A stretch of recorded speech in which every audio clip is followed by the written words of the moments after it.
قاضی اور بیوہ۔ مقدس لوکا کی انجیل 18 باب 1 تا 8 آیات تک۔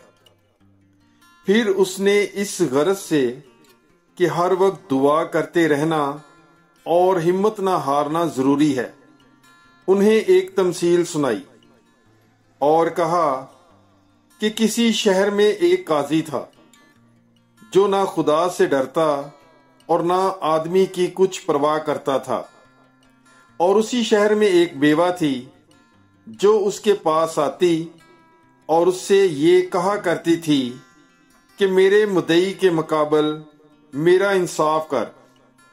اس نے مدت تک نہ چاہا، لیکن پیچھے اپنے جی میں کہا کہ ہر چند میں نہ خدا سے ڈرتا اور نہ آدمی کی کچھ پرواہ کرتا ہوں، تو بھی اس لیے کہ یہ بیوہ مجھے ستاتی ہے، میں اس کا انصاف کروں گا، ایسا نہ ہو کہ یہ بار بار آ کر مجھے دکھ کرے۔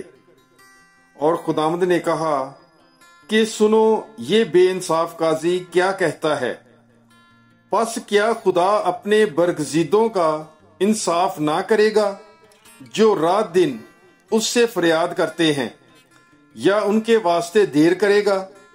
میں تم سے کہتا ہوں کہ وہ جلد ان کا انصاف کرے گا۔ مگر جب ابن انسان آئے گا تو کیا زمین پر ایمان باقی ہوگا؟ پاک کلام کے پڑھے اور سنے جانے پر خداوند کی برکت ہو، خدا کا شکر ہو۔ God bless you. Bible is life.